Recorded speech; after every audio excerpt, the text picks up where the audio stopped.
Ok.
Yeah, so thank you. Good evening. Thank you for coming into this meeting.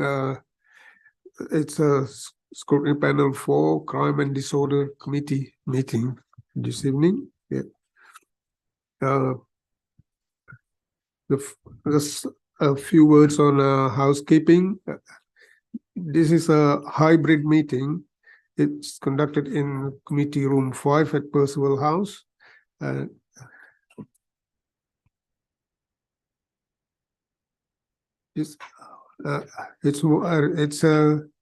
Members and officers are able to join the meeting remotely via Zoom. However, regulation do not allow for members attending virtually to be counted as present in the attendance section of the minutes, and their attendance would not count as attendance in relation to Section 85 of the Local Government Act 1972. Members attending virtually can speak through the chair, but would not be able to vote.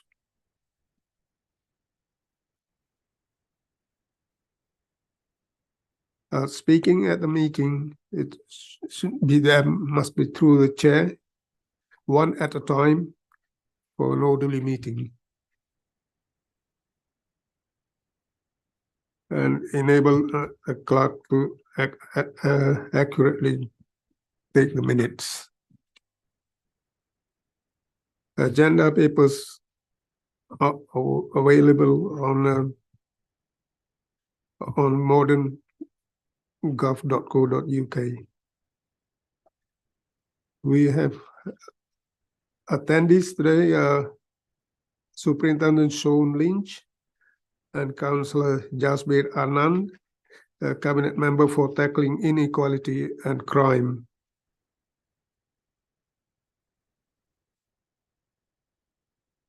And we have officers, Jess Murray, Assistant Director of Safer Communities, and Paul Murphy, Head of Community Safety. Okay. Meeting agenda is item 1, apologies for absence. I've only received one apology from Councillor Grace Kwanzaa, who's unwell. And any other apologies? No. Urgent matters? I don't know any. Yeah, please. Okay. Matters to be considered in private? No. Declaration of interest? Any? No. Yeah, that's yeah, it's noted. And the same applies for me. Thank you. And item 5 is minutes of previous meeting. Do we agree? Yes, yes. I will agree. Thank you.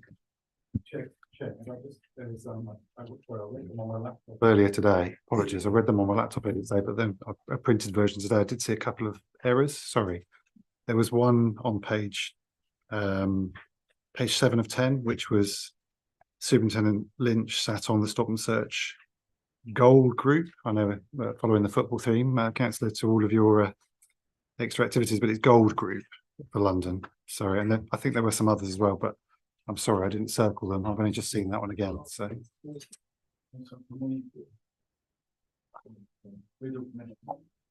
Can we suggest that Sergeant Lynch submits his corrections to Harji, and we agree them with that proviso that you can then sign the minutes as a true and correct record after you've received those from Sergeant Lynch?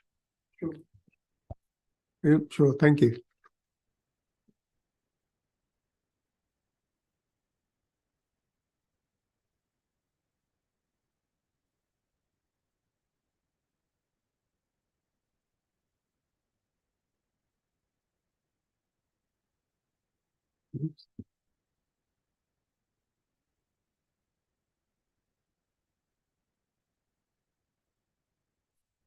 Right.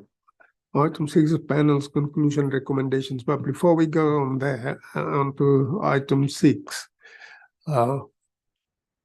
Mr. Murray, Mr. Murphy, do you want to add anything? You have anything to? So we don't have anything to feed back to this meeting, as I understand you guys are going to give feedback in terms of your visits and your various observations and things like that. Paul, I don't think we have anything additional to add at this stage. Thank you. Yes, I have one for Superintendent Lynch. We have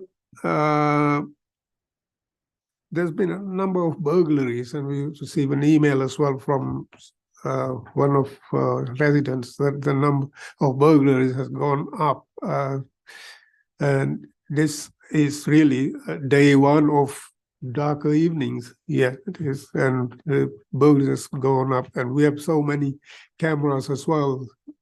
Can you shed some light on it? Anything being done? How? Yeah, if I could go first, then I'll hand over to Sean to talk about the kind of autumn nights approach and the work they're doing around burglaries. But I recognize that email you sent. So just in terms of that in particular, there were question marks about whether CCTV could be put on residential streets, I think. Yeah. And that resident also suggested that they could be paid for by issuing, speeding fines on the back of that and things like that.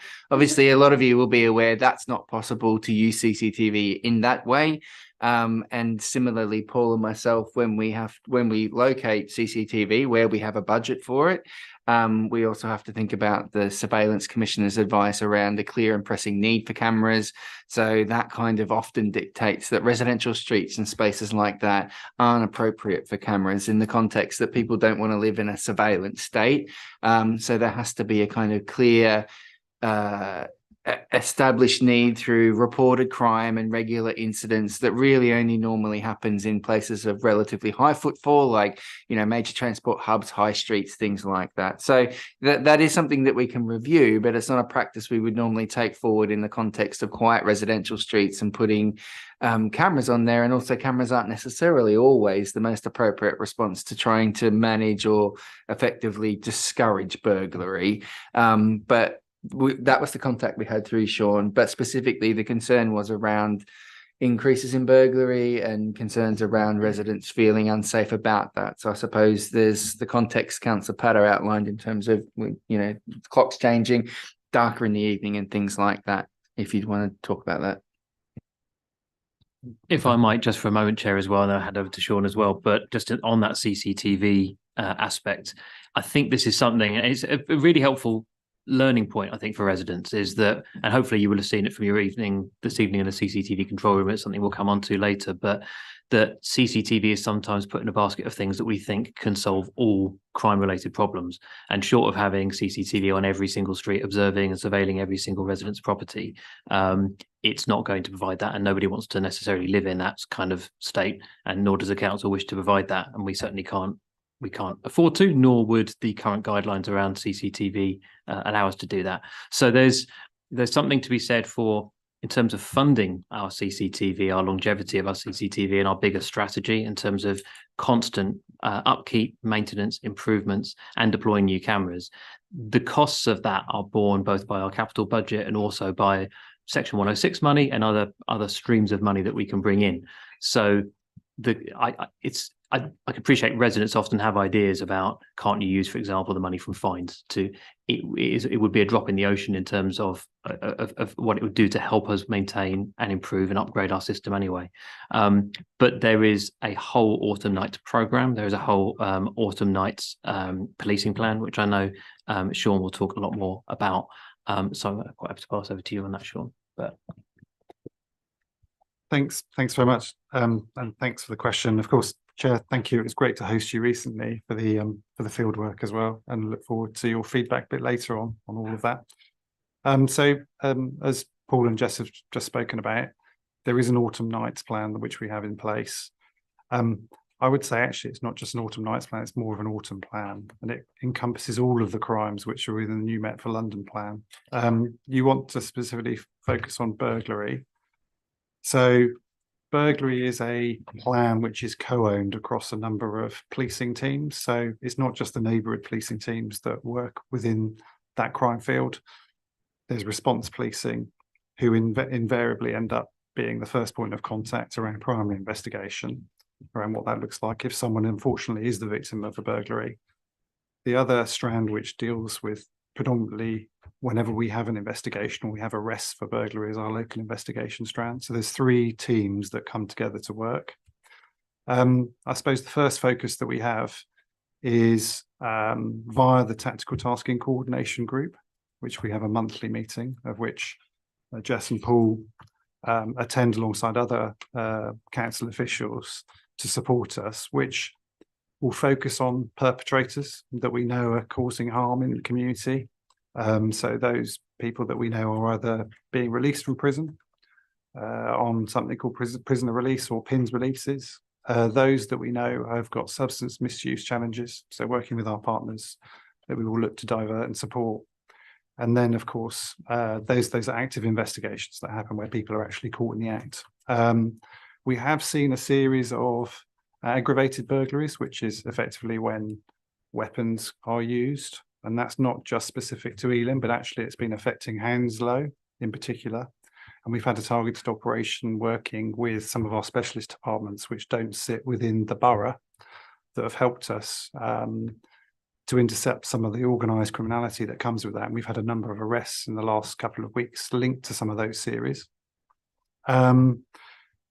The object element of what we feature, of course, is around the crime prevention piece. So we know at this time of the year, obviously, there's lots of faith festivals, lots of people are out. We've got Halloween, of course, tonight, you know, and so there's that opportunist that happens with we've talked about CCTV coverage and lighting, where people are out and they're not in their addresses. So we've been pushing the crime prevention element of that as well, just in terms of people making sure that their properties are secure, they've got good lighting, all of kind of, I suppose, the conscious effort to try and target harden your addresses, which goes out. And I know we do that in conjunction with our colleagues in the council. We do an awful lot around location-based policing as well. And this is where you will see the neighbourhood officers, but also where we can call upon other additional assets to come and patrol where we know historically we have challenges around burglary. And there are a number of wards across Ealing, which we know historically, if we use an evidence-based approach, and I've only been here since April, and I could probably call out a few now, where we know we are going to have a challenge. And I mentioned it when I was in the first meeting with you, how we use Met Insights, which is a computer system that we have locally, which can pinpoint incidents and also streets. So we can have a bit of a hyper-local approach to what we do. If we do have reported burglaries, of course, we will expect officers to do follow-up visits as well from the neighbourhood teams. So in terms of looking at addresses in close proximity to those that have been targeted, to try to target harden, and also from an investigative perspective, looking for witnesses and opportunities if we haven't already had opportunities that have presented themselves via scenes of crime officers, forensics, or natural CCTV, or good descriptions, or people being caught in the act. So location-based policing is a big feature of what we do locally already, in conjunction with our partners, and that's where the value of CCTV supports our policing efforts.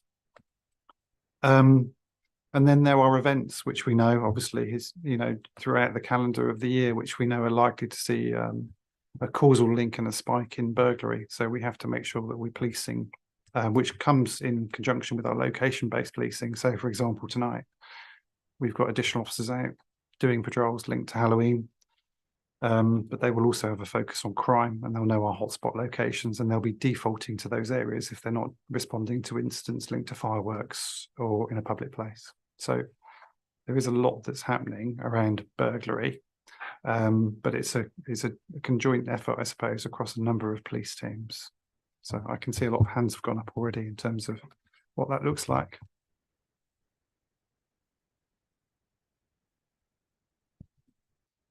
Thank you, everyone, for the update on that. Yes, we will give the feedback on the site visit that we had at the station, which was really great. We also, just following up on what you just said, we were privileged to see the CCTV rooms, and we saw certain instances in parts of the borough, not to mention which area it was, but saw active responses. So that was really helpful to see the insight. I just have one question with regards to the CCTV element. I understand where there's a restriction of budgets. In a scenario where residents actually collectively wish to install CCTV, and that street is like a cul-de-sac, which actually it's not a through road, it's a cul-de-sac, so it actually just would attract people who are actually coming, especially in that area. Is there any means that we can support communities where they want to invest the money, but there are certain limitations with regards to GDPR, CCTV signage, all the other legal implications? Is there anything that is in the pipeline where we could support communities who wish to make their areas safer, but for burglaries or hotspots, but are limited because GDPR prevents images being recorded on public areas and privacy? So is there anything that we can, is there anything in the pipeline or anything we can propose to our residents that this is possibly what they can do? Thank you. I know Sean might have a couple of things to say on this as well, but I'm just going to say the boring and the compliance and probably the more negative sounding bit, which is that from a compliance perspective and in terms of what governs us around CCTV and how we deploy it, there has to be an identified pressing need as to where CCTV is going. And so for residents to determine where CCTV goes when it is still public space surveillance, whichever way you look at it, it's not a private network, it is public space surveillance. That would create probably a bit of a two-tier concern, I think, in any borough, where potentially people who felt that they were able to maybe represent and account for themselves a little bit more may be able to achieve public investment or different type of investment in an area and get quite a lot of surveillance in there that would not be appropriate level surveillance because there has to be that identified pressing need. And if there is an identified pressing need, that's when it comes back to us for looking at it. I'm definitely much more up for, though, conversations with communities about where they feel that there is a problem and them coming to us with what the problem is, us building a problem profile out of that and looking back and looking at all the possible solutions. I think we're always very mindful in community safety about people coming to us with what they have as ideas of solutions. And we saw that a little bit earlier on with the proposed solution around CCTV paid for out of fines money, for example. I would always say, please come to us with problems. Don't necessarily come to us with solutions. And what we'll try to do is it's sort of a reverse on what is normally said, I suppose, but we'll try to work out what the problem is and what the best solution would be. The residents are great at telling us what the problems are, and I would rather they continue to do that. We have had experiments in the past with private CCTV networks, not necessarily in Ealing, but we've been exposed to it by stories that we've heard from other boroughs where it's been attempted, more provincial areas rather than London. And there are absolute governance nightmares around it. And the Information Commissioner has published some findings of some of those experiments, where you're talking about residents clubbing together, for example, and getting a surveillance system where they collectively can look at what's going on in their area. Fine for private spaces, fine for privately managed buildings, fine for privately managed estates. Really, really problematic where you've got public space in that, because you've got so much collateral intrusion and you've got so much exposure then, because effectively those residents are themselves becoming a kind of a public body. So that's the negative no bit. But I would still say, please come to us with what the problems are and we can look at the solutions. But Sean, you might want to talk a little bit about the community safety fund. Yeah, I was going to, as the partnership matures, I suppose, and changes from the police side occur, it's probably more of a conversation around the Safer Communities Fund, which I think this would naturally fit with, just in terms of on an evidence-based approach, thinking about areas where we've got vulnerabilities across the borough, where we think we could be doing more. And it could be, like you quite rightly said, where residents perceive crime or know that there is crime that's happening, and for whatever reason, as a collective partnership, the response isn't as strong as it could be. So we'll look at other tactics or options that we could utilise. Usually that kind of goes down the target hardening route with whatever options we potentially got there. So without naming companies, but there are some certain items out there which I think really add value, especially to the investigative approach. If people are victims, you know, and we see that with some of the doorbell stuff and everything else that goes on there, it does really help. And we've obviously got design out crime officers as well, so of which we can lean on too as well in terms of doing those environmental visual audits alongside the council where there are particular areas which we know are regularly coming up. So, and that will hopefully help with estates or cul-de-sacs or areas which feel as though they need some more protection, I suppose. And especially if in this current financial climate isn't within their means. So I think there's some options there that we can consider with the community safety team, definitely.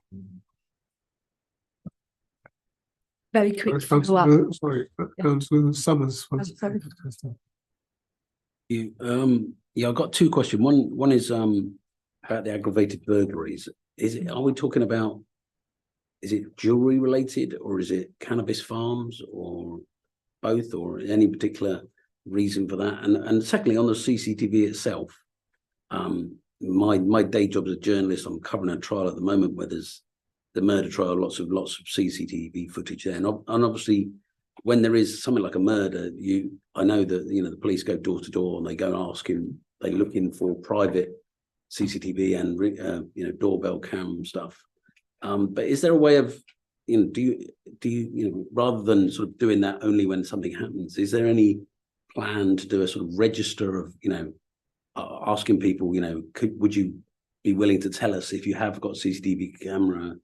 And is there also, at what level do you sort of have to, you know, can you sort of go to that private network? If it's something very, very minor, can you sort of get, you know, private CCTV? Or, because I know the Home Secretary recently had been saying, you know, they want the police to, you know, try everything, to even sort of shoplifting and stuff like that. You know, how bad a crime, how serious a crime does it have to be for you to go and sort of door to door and get CCTV footage from private people? Forgive me, I've had a long day. I'll try and answer all the questions because I think there's about 4 there rather than 2. So that's all right. It's not a criticism, of course. So in terms of the aggravated burglaries, I mean, there are 6 kind of causal links that we all know, which is well recognised with the Home Office, are drivers for crime. Not every particular series that we've seen recently is kind of pinned down to any particular either property type or linked to an element of organised criminality. They're all different. It could be that the venue is vulnerable, and it's very evident that the individuals there may be elderly, etc. And there's all sorts of elements of how sometimes people become victims. Yes, there's an element of organised criminality with some of the series that we've intercepted recently, definitely. As for the property type, I wouldn't say there was any particular trend, albeit we do see, naturally, as you would imagine, just like I've already talked about, you see certain areas that get targeted for a reason because they're affluent areas, or the properties are, you expect fully that there's going to be a lot of high value property inside. So, but equally, there's a huge element of vulnerability that comes sometimes within some of these incidents. So I suppose that's that question answered a bit, although it's probably not as specific as you would like. As for kind of the commensurate investigation of different crime types, and then you stretched into facial recognition, which is obviously a very topical subject at the moment as well. Incidents obviously will get investigated. You've talked about murder investigations. Naturally, the scale of what a murder investigation looks like and the number of officers and the hours and the time will always be different to you know, a crime such as a burglary, naturally, but it doesn't negate the fact that there are natural lines of inquiries that officers, through professional diligence, should be following anyway. And if that happens to be doing 10 doors either side of the incident where the burglary has occurred, seeking those opportunities of evidential value, whether it be CCTV that's already presided over by the council, or any other opportunities, whether it be a business premise or whether it be a doorbell that someone's got, then the expectation is those officers do that in their primary investigation. And they do it really well, you know, and they seize those opportunities and they think about when they're making those conversations and those inquiries as well, because naturally not everyone will be at home. So the basics, I suppose, of primary investigation will naturally play out. Facial recognition is something that is obviously being piloted within London. We specifically haven't used it here yet. And of course, I would naturally be sharing the use of facial recognition if that was something that we would be considering as a partnership. I think there are two examples of it being used recently. The first one was linked to Central North Command Unit, which is Islington and Camden, where they've been using it in transport hubs. It's been well documented and recognised, and Euston Station and other areas. And then more recently, I know that it's also been piloted at football events. So I think that was documented recently where we used it at the Arsenal Tottenham game. I think it was the Arsenal home game. Don't follow the football there, but I think it was there. So, and of course, the other documented use of facial recognition has been within retail, Operation Retail. So some of the work that we've been doing around shoplifting and thefts. So it's being used. The Commissioner is a real advocate for evidence-based policing and using technology better to our advantage. So I fully expect it to progress in terms of its usage. Comes with loads of control measures. Don't quote me on them at the moment because I'm not an expert. But if it does come this way, then of course, naturally, I'll be bringing myself up to speed with the use of facial recognition and all of the constraints and Information Commissioner and all the other control measures that we'll have in place. Forgive me, you had a few other questions as well, so I'll just pause. Can you remind me?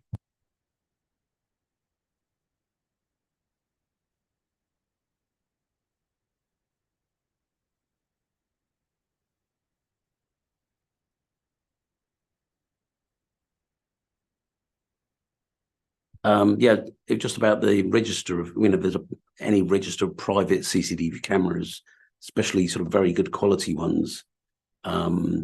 But I guess maybe there's a lot of residents probably wouldn't want that because it seems like they would be a sort of semi-policeman or a sort of a grass, sort of thing.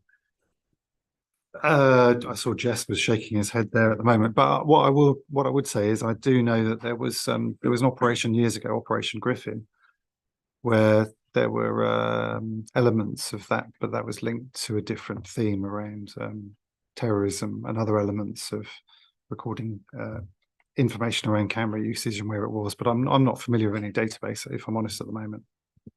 So I don't believe there's any database, and there's no requirement for people to provide their details in a database. And I don't know who would maintain or keep that database. I do know, obviously, the use of things like Ring doorbells has massively increased. It's very common now. And I know through working with the police, often what they tend to find, and this tends to come evident after a serious incident like a murder or what have you, that the majority of people will install the Ring doorbell and they'll have access to it on their phone. So if someone rings the doorbell, they can see who's there, but they don't pay for that information to be stored. So there is no footage. So whilst the police will knock on a lot of doors and there'll be a lot of Ring doorbells, the majority of those people won't pay the £15 a month or whatever. I don't know how much it is, whatever the monthly subscription is, for them to store that footage for you. They'll effectively use it as a remote door answering device. So they know when there's parcels turned up or something shady's going on their front doorstep, but they don't retain it. And I think that's quite often what happens in that circumstance. Just to add on that, as with almost everything, particularly in the tech space, regulation is a decade, 2 decades behind. And you look at where we are now in terms of to suggest the ICO guidance around it is almost laughable because everybody's got collateral intrusion with pretty much every device they have, whether it's cameras in their phones, cameras, but particularly Ring doorbells. Everybody's got collateral footage. Building a register becomes really risky because the second you have a register, you're sort of saying, is that a public document? Are we now saying that this is publicly available data? It all gets really, really complex. But in terms of how often it's used, yeah, obviously it's used in the most extreme cases. But on a local level, I've seen SNTs use it very effectively for resolving relatively low-level ASB and for things that are really important to particular people, such as hate crime. Where there's been allegations made, sometimes the CCTV from a neighbour might be the most useful thing, because somebody's argument might be, I wasn't there, it wasn't me. And it's like, well, we know you were lying because you were there. Might not actually see what took place, but we already understood the fact that you're not being honest about where you were. And that's where we benefit from the collateral intrusion to some extent, but courts will welcome that input and will welcome that as an investigative tool. And you see SNTs using that quite effectively. So yeah, it's a very unregulated grey area, I suppose, is the honest answer. Thank you. Councillor Thai, please. Thanks very much. And I just had a question about, well, it came from our recent police panel, and it was just about kind of that evidence building and that evidence-based policing we were talking about. And I suppose one of the big questions we had that night was what makes good evidence, you know, and it turned into quite an animated discussion around the table and different interpretations of it, because I suppose it connects to how people report. And then I suppose it'd just be really good if we could kind of get like a sense of like very clear steps on what makes for good evidence, because I remember saying that evening, you know, obviously these things are because of resources as much as anything, you know, it has to be, we have to demonstrate there's a real need in certain areas. And then people were coming out with a lot of anecdotes and saying, well, we have reported, etc. So I suppose it'd just be really good to get a sense on when we talk about evidence and how we build it, if there's kind of guidance around that. And as I say that, I know the other prong of that is, as councillors, we want to definitely work to help promote what are the good ways. You know, for instance, we're doing a newsletter in North Amwell soon, and we're including a piece on how to report things. But just it'd be brilliant to hear a little bit more on how that evidence picture is built. Thank you. Thanks for your question. Thanks, Chair. I think there's probably a piece to take away there, linked to some of the work we've already started with our councillor engagement sessions, obviously, just in terms of, and it would come back to the preventative element, I suppose, about what you could and can do, I suppose. What does good evidence look like? I think that's a real open-ended question, really. I mean, again, it would come down to practical advice. For example, the community safety team will talk about logs, they'll talk about, you know, your own personal cameras, what you have on your addresses. They'll talk about note taking. There'll be all sorts of elements that go into what are good practical advice, I suppose. And there'll be a huge crossover with some of the advice that I'm sure officers would give when they're dealing with victims of crime as well. So yeah, I mean, there are handbooks that we have for officers where they deal with primary investigation, and a lot of the advice in there is transferable, I would say, to members of the community. So I think that's probably an element of a takeaway for me, I suppose, because I think it's a different take on it. Thanks, councillor. But no one has ever really said to me in many meetings, how can we help you in providing best evidence? So it's a useful conversation to have.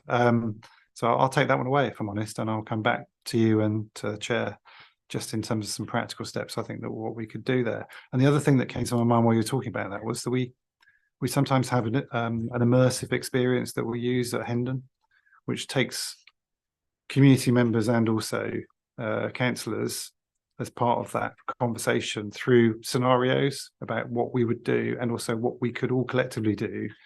And best evidence may well come out in some of those incidents that we talk through. So I can think of one that I had not that long ago, where we had a scenario where we walked through an incident linked to a firearms incident, which might not be the scale of what you're talking about in terms of localized crime or antisocial behavior, but nonetheless, it demonstrated what presented as good evidence, whether it be hearsay, whether it be factual evidence, whether it be statements, whether it be audio recordings, and the other things that, of course, the police can overlay with that in terms of some of the powers and policies that we have that we can authorise, which are beyond what the council can do as well. So, yeah, it depends on, I suppose, the crime and also, I suppose, the incident as to what good evidence looks like. But there's something to take away there, I think. But thank you. It's a really good question.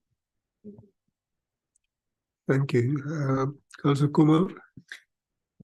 Okay, I think nearly 70% of my questions have been answered in the conversation that we've had. But what I mean, we had an email from a resident, and we had assured him that we would bring it up at the meeting today. So, and that is one of the reasons that I am going to put this forward. I think you've mentioned the burglaries as well. This is aggravated burglary. It's concentrated in a particular area. And what Paul had said earlier, that you want residents to write in and actually perhaps not give the solutions, but actually talk about the problems, and then you can take it from there. But this is people, break-ins happening with crowbars and, tools such as that, while people are still at home, and then, breaking the safes and cupboards and things. And then obviously they are, only the eye area is exposed. They're in gloves, they're fully covered. And then they don't care about any CCTV, which people apparently do have on their properties, because they're covered, so they can't be recognized. And then it's all organized. So it appears from what it's been written to us, it looks like organized crime, because then there's the cars waiting once they've finished their burglary, and they take off in those cars. But they feel that there's very little police presence in that area and hardly any CCTV. So I think the best thing here would be to just take it up. I will forward it to our safer communities, unless they've already seen it. I forwarded it to Sean while we were Okay. having the earlier dialogue. So Okay. just to give you some context, you do have the email to see the resident's specific concern. I Yes. think if you're able to look at it, we can respond or provide a response for the chair to write back to say this was the dialogue, but also this is the position, particularly around things like the speeding and some of the stuff that just Yes. it isn't possible. So we can co-work a response on that. I think that's fine. Okay, thank you. Thank you. That's fine. Councillor Hirsch. Coming back to the cameras and CCTV, we had a case where a private person installed a camera, but it frankly looked like it's surveilling more of the pavement than the street than their own forecourt. So is there a line where a private person then crosses a legal line where actually you're not really safeguarding your own property, you're spying on your neighbors? So I just wonder what we can advise. It's a really, really common feature of neighbour disputes. People saying that they think their neighbour is spying on them, or they think their neighbour is unnecessarily surveilling a street. And there are some grey areas there. However, the letter of the law, in the sense of what the ICO guidance is that if you've got a private CCTV system, it can only be on your private land. It shouldn't be featuring any public space, and it absolutely should not be looking or intruding upon the protected private space of anybody else. And you should have signs up. Now, you show me a house in a 100-meter radius, it's got a Ring doorbell and a sign up saying CCTV in use. Some people do have signs saying CCTV, and that's, good for them. But there's very few people that would bother with that, and that's a specific recommendation within the ICO guidance. So the bottom line is, it does come down to a judgment call, but it's not something that, generally speaking, the police or council have a regulatory role in, because it's not an offence that the police would investigate, and there's no powers the council has to intervene. So it comes down to the ICO's intervention. The council would intervene in the event that it's the landlord, and we regularly do on our estates where people have installed inappropriate CCTV. We expect other landlords to do the same thing, to intervene and to be responsible landlords, whether that's housing associations, whether that's private. But it's not something we would, unless there were some serious aggravating factors, that we would enforce in terms of that landlord's responsibilities. And we would just strongly direct everybody, and I can make sure a link is sent to, when the papers go around after this, to the ICO website and the specific steps that a person can do. And actually quite empowering when you see people who do go through that process, because there are specific things that you can do to prevent it from happening. Anyway, I think there's another hand going up to the left. Councillor Crawford. So can I defer my time to Councillor Lang, because it might well be on this point.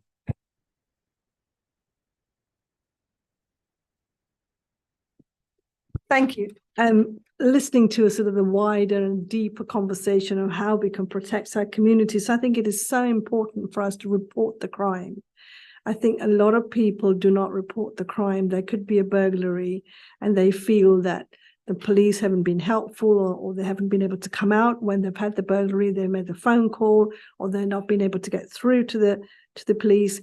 So they decide not to report it. I always say, do report the crime, because that's when the statistics and the stats are collected to find out which areas there is the most highest burglary or any other kind of crime within the community.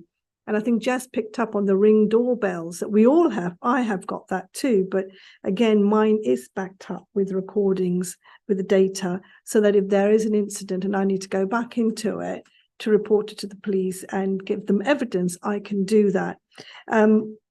Just to say that once our SNT teams are strengthened in the community, I'm sure they will be working very closely with some of the neighbourhood watch areas that we have, groups who are out there in Norwood Green. We have a neighbourhood watch group. We have a WhatsApp group, and a lot of the time people will put up particular crimes which are happening in the area, burglary on cars, breaking into cars in the middle of the night, or knocking on people's doors. Through those, Ring doorbell cameras, they'll put up a clip and say, look, please watch out, be careful. This is what's happening in the area. So I'm the first one out because I'm terrible at locking my car. So I'm out there quickly. Have I locked my car from my kitchen window? I've had petty crimes because I forget to lock my car, and people have taken my very expensive sunglasses 3 times. So I'm the first one since I've been on the group to go and see if my car is locked and my boot is locked. And I haven't left any kind of expensive belongings in there, like your laptops or any kind of other expensive things. I think once we have this SNT teams embedded in the community, I'm very positive that the presence on the streets, talking to the community, talking to the wider neighborhood watch groups to help deter these kind of crimes within the community. I think because there's been we've been sort of disengaged, where it's been, them, you and them, but not us. And I think when we have that joint up approach, we could make that little bit of difference. That little bit of difference will then become the bigger difference, and the gap could be sort of diffused. And also that's where we could help Sean and his team to be out there proactively trying to catch these people, also trying to work in partnership with the community. I think it's important the community is on board. We can't always say, well, it's police's responsibility. What have we done to secure our properties, and how are we sharing that information in the community? Thank you, Chair. I think that's a helpful contribution. Thank you, Chair. I beg your indulgence, because of course I shouldn't really be contributing in this discussion, having missed both of your field work sessions, and I expect to be punished appropriately at some point. Well, no. I mean, you can given that you might be responsible for an outbreak of vehicle thefts from motor vehicles in Norwood Green, Councillor, and I don't know whether it's I'll leave the superintendent to devise a suitable punishment for a miscreant such as myself. I should say, having said that I wasn't going to trouble the declaration of interest section, I do believe that my name is on a letter to the Metropolitan Police Commissioner opposing the use of facial recognition in football grounds following its trial at the Emirates Stadium for the Arsenal versus Tottenham Hotspur fixture, to which the superintendent referred, because watching football is not a crime, and I'd like the Metropolitan Police to tell us, and not you, Superintendent, please, why it is that football supporters are subjected to standards that are not imposed upon people watching other sports or going to other activities. But that is a philosophical argument which we shall not enter. Moving swiftly on, I would like to commend, I would say, in response to Councillor Tyer's questions about what qualifies good evidence, my own current or our own current neighbourhood sergeant, I shan't claim him personally, Sergeant Buckland, North Acton, the very first conversation we had when he came onto the patch was about, well, Councillor Crawford, if you're going to encourage residents to be proactive in tackling crime, here's what we need. And would they like to come out with one of our officers, PCSO Kearney even, and see what is required of a PCSO And that particular PCSO has been serving Acton for more years than she and I probably collectively care to remember. But we developed a really good policing model. And if you would like to come and see the next, we've just had our evidence session in North Acton Playing Fields Pavilion, where we go through these types of things. And I'd happily invite colleagues from this panel to join one, although obviously with PCSO Kenny and Simon Buckland's agreement. But it might be useful to share some good practice. Very quickly, I would just like to praise 3 initiatives while I have the time. The reassurance patrols conducted across Acton in light of the hate crimes or the, well, I would call them hate crimes that were perpetrated on restaurateurs, on private properties in response to what we have experienced in the Middle East were diligently handled, professionally conducted, and are a credit to the Metropolitan Police. I hope that can be communicated to the officers and indeed our community safety officer colleagues who are here this evening as representatives. And, you know, I was very proud to be an Acton councillor to see that work in being so effective in helping to dial down the temperature of what's been a difficult period for everybody. And in a similar vein, my North Acton Safe and Neighbourhoods team have carried out extensive community patrols in response to the smart surveys that have been undertaken and filled in by residents, and you know, we're delivering some results on that already. And last week's Metropolitan Police latest public meeting on violence against women and girls in the Ealing Broadway Shopping Centre. I know some of my residents attended that. I know it was promoted on social media, and given the priorities of both the AIG, many SNTs, and indeed the administration, I think seeing the police playing such a proactive role in highlighting how people can report those experiences is part of the cultural change, the challenge that I mentioned to Superintendent Wilson and Chief Superintendent Wilson and Superintendent Lynch at previous meetings, Chair. And I'm really pleased that that proactive approach is continuing. So thank you.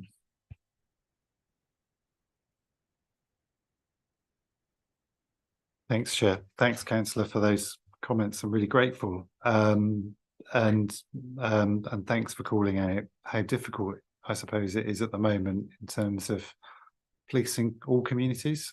And I think the neighbourhood officers are really well versed and very mindful of how challenging it is at the moment in terms of international events and how that plays out on the streets. More so probably, not to undermine some of my other colleagues in the other strands that work within the police teams, but they're much more aligned and sensitive to the impact that it can have. So I'm really grateful for that feedback. Thank you. And it's great to hear that Matt is being so proactive. Obviously, he's got real presence, hasn't he? So as you showed at the recent, some of the councillor sessions that we've had as well. So and that smart surveys have been progressed well in terms of what that looks like in terms of outcomes as well. And we're actually doing something tangible with it. And I'm really grateful for you calling out the Violence Against Women and Girls event, which was in conjunction, obviously, with the community safety team, and is part of a broader strategy around male-dominated violence against women and girls, which I'm leaning into as the superintendent here. So I want to see a lot of activity, and I suppose it's a key priority for my teams going forward. So, and I anticipate there'll be a lot more activity in that space. So, but yeah, really grateful. Thank you very much. Thanks, Chair. Thank you. That's helpful, Councillor Hirsch. Yeah, I want to pick up the idea of reporting crimes and engaging our community. So I wonder, because just today, again, on my neighborhood WhatsApp team, lots of complaints about this, that, and the other. And again, I posted that's how you report various incidences with various levels. And I wonder whether the council and we as a group can do more to educate our residents and how to report what and when.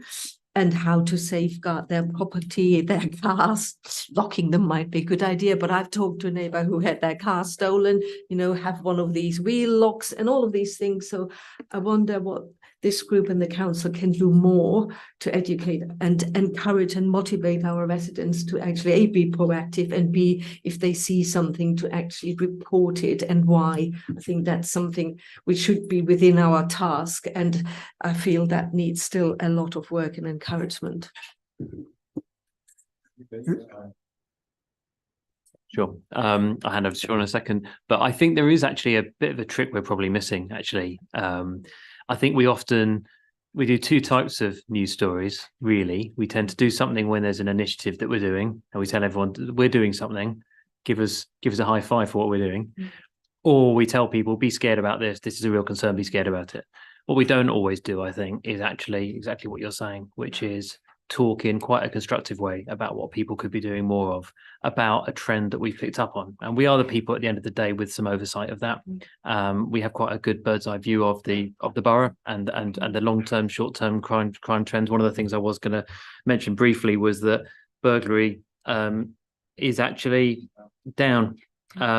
And it's down across Ealing in the last rolling year, and this is all publicly accessible data, so I'm not sort of doing anything clever with number crunching, by 32%. And sometimes that's something that's quite useful to go back to the data and remind ourselves of. But at the same time, what can we be doing better, I think? And I think it is a challenge for us. And we do have a crime prevention function and a crime prevention and design officer based within our service as well, let alone who works in conjunction with the Met's team. But actually putting some positive comms out there that aren't telling people to be scared and equally aren't showing off. They're just saying, here's things that you can do, and we can support you in doing those things better. And we'll do something really meaningful with it if you do this more. But handbooks worth highlighting. We do have, thanks, Jess. I will give a quick shout out to we do have an Ealing specific handbook. This is relatively the last 4 years we developed it, and we update it every year. And actually it sounds like a small gesture, but you look at it, the electronic version is available. I'll circulate a copy after this meeting as well for everyone's records. But not many boroughs do this, and it's something that actually we should be promoting more, and we should be kind of putting messaging out about it a lot more, because it's very Ealing specific, and also it's very on local trend as well. It's not an old-fashioned booklet that says reminds you to lock your windows. It's actually talking to you about things that are really new and developing in areas of vulnerability and cuckooing, and what might it look like if a vulnerable resident of yours is being exploited? What does criminal exploitation look like? How do we protect vulnerable children? What are we doing about our response to male violence against women and girls? And putting that into specific numbers that people can contact, where they can get support, and the whole range of support that actually is out there. Because one of the biggest things we know about is the fact that people often just don't know what support is available, and we're not good enough about directing people to it, I don't think, and tracking it and telling them more about it. But yeah, it's a really good point. It's something I think we do need to take away. It's a really good point, and it's prompted me to make sure I get that link on my email signature, which is already quite long. But yeah, definitely a really good point. I was just going to elaborate on what you've said there, and thank you, Councillor. I think it's a really good conversation to have, and I suppose we started that journey when we had the councillor sessions in addition to scrutiny. So around how we can all work in this space more collaboratively in terms of our responsibilities. One thing that we are doing centrally within the Met at the moment is having a bit of a deep dive around how we engage. And engagement encompasses so many things, as we've started to talk about already. And I know it was a focus in terms of ward panel representation.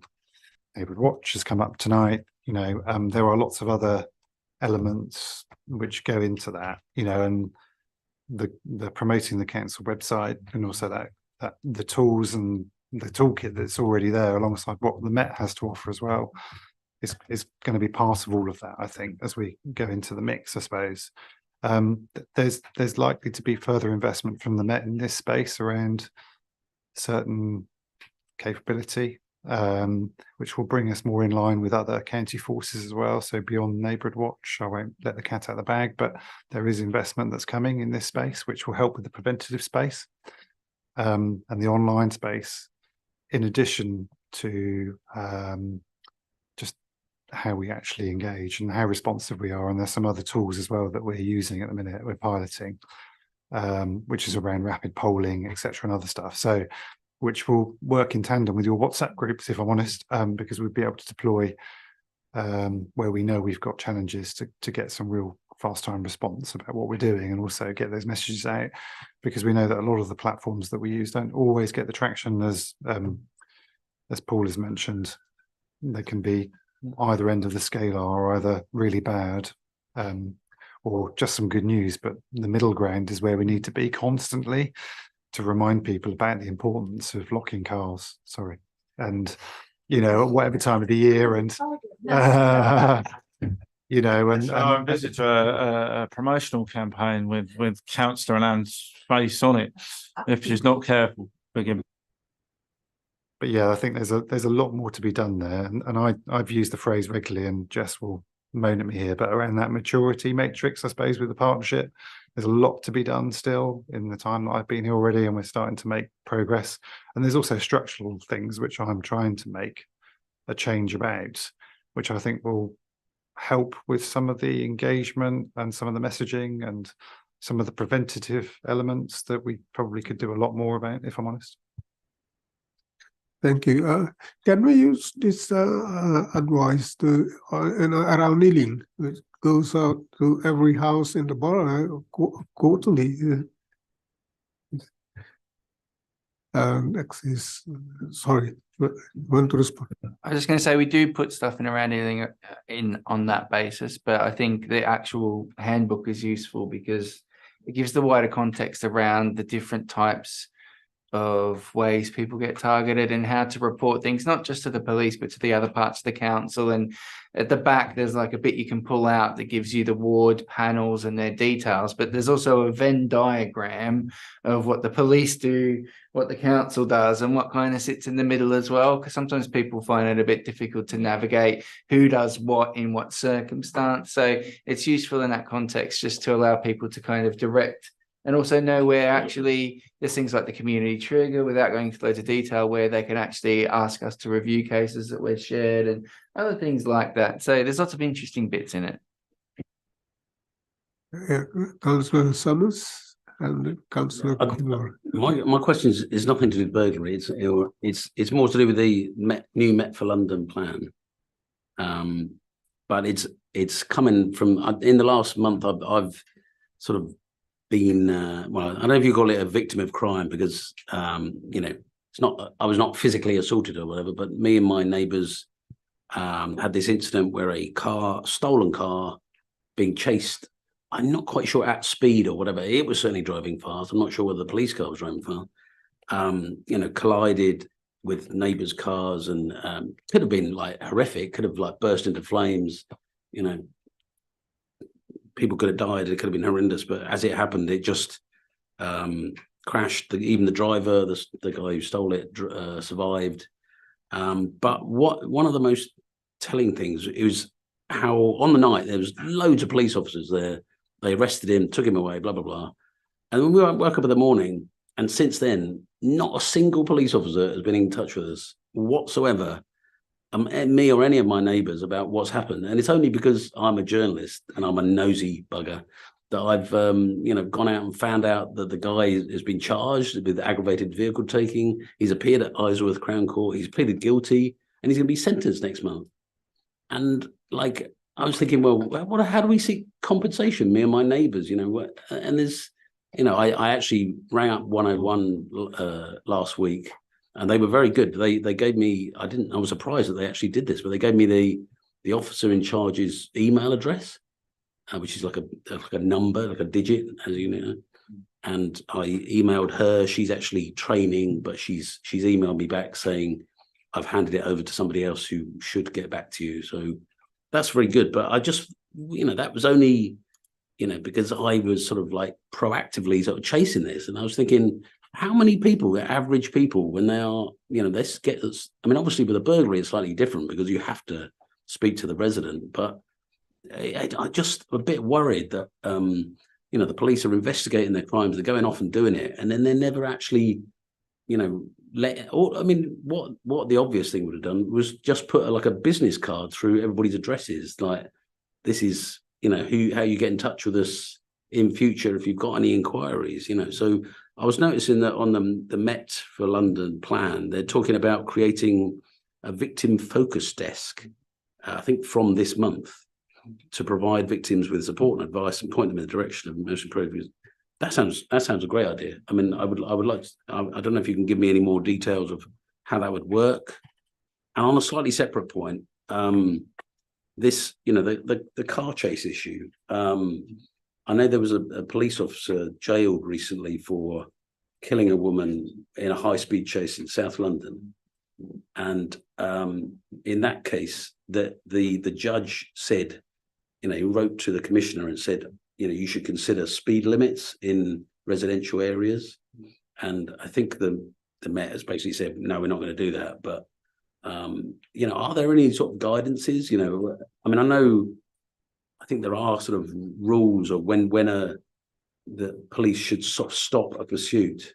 You know, if it's become really dangerous, you know, very high speed in a very residential area. But I don't know if you could talk to that a bit. Thanks, Chair. Okay, so where do I begin? Okay, I'll try to answer that all three. So in that particular case that you talked about, your own case, presumably your vehicle was damaged. So, I mean, when incidents like that take place, then of course the officers will be recording, they'll be recording the collision element of it as well. So they should be able to understand which vehicles have been part of that incident and if those have been damaged, and that should form part of their reports. And as a result, depending on what that pursuit looked like as well, there would technically also be footage as well linked to the pursuit. And so I would expect, in general terms, for most of the vehicles that would be caught up, even if they were stationary and not part of the incident itself, to be captured in that kind of bundle, so that there was some awareness that your registration would be linked to a reference number. So you would have phoned up and probably got a CAD reference number linked to that incident, at which point I would expect to see a long list of vehicles that were listed on that incident, which are involved in that matter. And that's how it would happen. Don't get me wrong, it's been a little while since I've investigated some of those traffic collisions and aggravated vehicle taking, but that's what would normally happen. And so that we would capture everything that's been involved, even if it was at the end of the pursuit. What was the second element of your question? I'll cover pursuits. Yeah, sorry, just on that point also, you know, it's not just the financial aspect, it's also, this happened at 2 o'clock in the morning. We were suddenly woken up by this enormous noise, and it was really quite traumatic. My girlfriend's still getting sort of flashbacks from, you know, what happened. So I just wonder whether, I know in murder cases you have victim impact reports, but in something like that, when that guy's being sentenced, will there be any? I mean, I can't see why, because there's been no response to us. So there'll be no reflection of the impact on victims when he's sentenced. Yeah, that collateral impact, we talked about collateral intrusion a lot tonight for different reasons, but you're absolutely right. I mean, you know, the officers will be investigating it, and that's where they need to be a little bit more lateral in their thinking about the impact this has had on the community. Within certain incidents, we do put out partner releases, but I think that's a really good point that you make, just in terms of what that investigation should look like. And I think you're right. Yes, we do consider victim impact statements, and we do consider other elements, but it might not be the default, I suppose, in terms of the mindset of the officers that are investigating that very incident. The other thing is, I would say, is whilst I'm cognizant of the trauma that would cause all of you and being woken up and the impact that it has at 2 o'clock in the morning, sometimes the officers actually are quite high in terms of, you know, they've just dealt with this pursuit, they need to calm down themselves, and maybe they don't always make rational decisions there and then about what they should do in terms of, let's just think about what's happened there. Have we captured all of this evidence as we've talked about tonight? Do I need to revisit the scene the following day to do door-to-door, to do just that? So there's so many things, I suppose, within that incident, you know, probably be useful to debrief with the officers the effect that it had on you and everything else in terms of and your family, as you've relayed. So and I think maybe that's something we could again progress if we do again with further field work. and we can focus on some of these areas. I think, you know, from your own personal experience. The other thing is around kind of pursuit and training and driver training.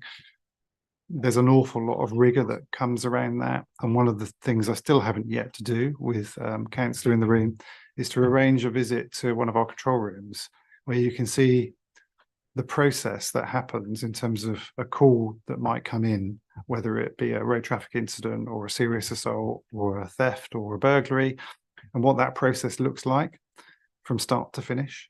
And then also, if a live incident happens, let's say we have a pursuit, and then you start to see the control measures that we have around those incidents from a health and safety perspective for communities, for the perpetrators, and also for the officers involved as well, and victims, so that you see all of the control measures that we have and all the policies and procedures, the oversight, the scrutiny, when things stop or when we disengage, what other tactical options we might consider in terms of use of helicopter, depending if it's protracted, whether or not the pursuit is even authorised in the first place. So there's so much that goes into that, which I wouldn't do justice, but I think that's the value of the field work, because you genuinely get a flavour and a sense. And even tonight, while we're talking, in another 53 minutes, the second episode of the Met's documentary will be out tonight, and it will feature West. It will feature West area this evening in some of the investigations, so which gives you a further insight in some of the stuff that we do. But I think the field work for me has been invaluable, and I think you get a real flavour for what goes on, and maybe sometimes what gets missed, as you quite rightly said. So. About very briefly on that. I know when I went on a ride out with the police here, probably about 10 years ago, we were in Northolt at the time, and they got a sort of 999 call to go to Ealing, and we sort of shot off like a cat out of hell, as you say. Drove all the way there, like quite dangerous, like manoeuvres to get there, and then we weren't required. Like there was enough officers. It was just a fight in a pub which had already stopped.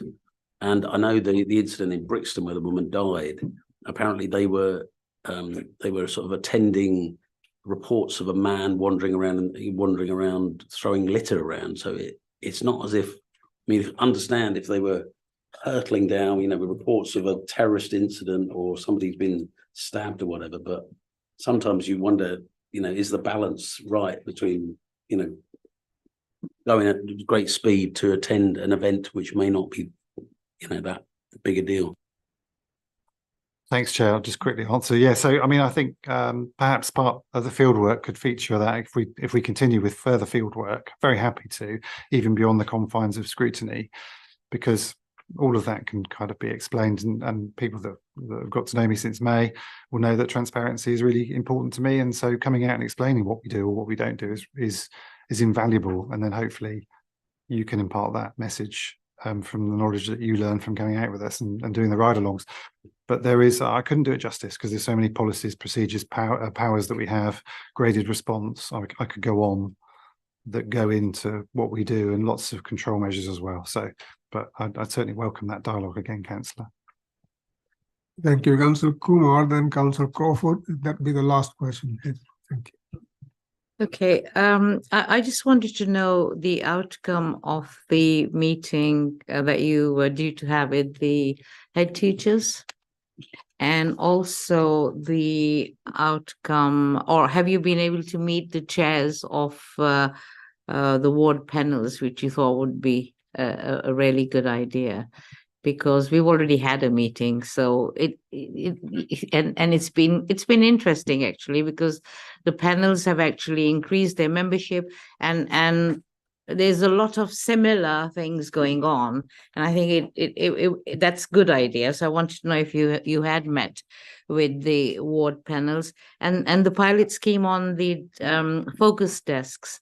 That's already happening in Ealing. Yes, I know you explained a little bit, but how's that progressing really? Thank you, Councillor. So yes, I have met with the Ealing head teachers. I can't remember the exact date, but it was a really good conversation. Only recently have I taken responsibility for the schools policing and the officers that work in that environment. I'm really looking to add to the numbers that we have in terms of schools officers already working in that space. And that was I suppose, my initial message to the head teachers. When we talked about what coverage looked like across all of the schools, the footprint of the officers, how many incidents were being investigated, what that prevention message looked like, and how Lee Ballard, who many of you will know, should work really closely with the schools inspector to make sure that the ward officers are really aligned to add more capacity and coverage. So, and I've already seen evidence of them coming together to work into school, and also around some robbery patrols and various other elements linked to certain schools that I know have recently come up. And I look forward to that conversation. I've committed to further meetings with head teachers around all of that element and introduce all of them to my team. And there'll be more structural changes as well happening locally, which will only reinforce my commitment to schools. And volunteer police cadets, and also some of the diversionary work that we can do as well in that space. So, and youth engagement diversion officers as well. So there's a lot more that's happening in that space, Councillor. As for the ward panel chairs, not yet had the privilege and pleasure to meet. Looking forward to. However, I have got an offer for them already, which I've already made prior to tonight's meeting, where I'm inviting them to some events in central London in December with other members of management board. So hopefully that will be an opportunity to engage and also reward them for the great effort and work that they put in. And it will be at the Met Christmas Carol concert on the 13th of December. Just a bit of a plug, but just to say thank you, because in previous commands where I've worked, it's been an invaluable contribution, and it's all part of that engagement piece. And then they know that, you know, the neighbourhood superintendent really cares that they're giving, you know, all of their time and effort to support us collectively. And, you know, with key messaging, crime prevention advice, and also being the eyes and ears for us, and holding us to account as well around local priorities, which is, you know, important and linked to the Safe Neighbourhood Board, of course. And then the third question was around the victim focus desk, which I don't think I answered, Councillor. Sorry, I missed it. So it's come up twice. So there are some pilot sites that have started around the victim focus desk. You may have seen some of the releases that have come out from the Met Police. We aren't one of the pilot sites. But in essence, we're using Microsoft apps and new technology to get fast time response from victims of crime. That was one element. There's also an enhanced coverage which is happening within our focus desk. I have posed some questions. I think I've copied in some of my colleagues as well around what that looks like centrally and how we can adopt that locally at Ealing. So the answer, I suppose, is the Met yet hasn't initiated its full victim focus desk because they're looking to increase coverage and also staff it centrally. But secondly, there are some pilot sites which are happening, which I'm watching with interest, because as soon as we can, we'll adopt the same principles as the pilot sites if it's deemed to be a success. Sorry. On the victim focus desk for a second as well, because again, I might get some of this wrong, so apologies if I do, but it does seem to me to be like one of the examples of all the bits actually joining up. Because we talk about, Councillor Summers, you mentioned about when there's a serious incident, loads of victim support gets put in, or it should be anyway. Claire Waxman, who is London's Victim Commissioner, ran a summit earlier this year, which we were invited to, and police colleagues were, and councillors were as well. And that was very focused around improvements that have been made in terms of victim focus, but those tend to be in the more serious crime types for an identified victim. But what's being proposed seems to be, if I'm reading it right, far more around the more peripheral victims and people who might not necessarily be the primary victims, or victims of something that might be picked up as something that requires victim support, but there might be a degree of victim support. Some of that is around instant service, so victims getting instant access to people that can give them advice via text message, via email, via extended phone line. But also it's something that does actually seem genuinely joined up in terms of there's a mayor's commitment in terms of funding. There's clearly a commitment for it in terms of the new Met for London, and it all links back to what London's crime victim commissioner Claire Waxman put together and said was required. So it actually does seem to be one of those areas where all the bits have joined up a little bit, and the victim focus desk is something that will be launched quite soon, I think. Sean, I don't quite know what the date is in the plan. So we do have a victim focused desk already, but what we're doing is increasing the coverage and putting more staff into it, and that's the delay element centrally. But yeah, absolutely. And Paul's got the latest article up there, so he's covered off pretty much what I've just talked about there in terms of the QR code and some of the other elements that we're looking to utilise to give more of a fast time response to victims.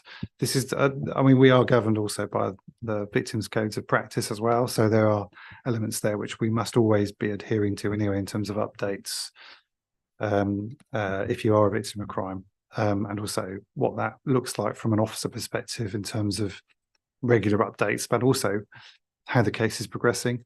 And there's another overlay as well. So the commander that's in charge of that is Commander John. So it links in with the criminal justice element as well. So if you become a victim of crime, there's also another pathway around if it's going to go to court, and the criminal justice element as well, which will come with it, which is part of the victim focused desk role as well. So yeah, there's a lot to do in that space, if I'm honest, but keen to implement it as soon as we possibly can at Ealing.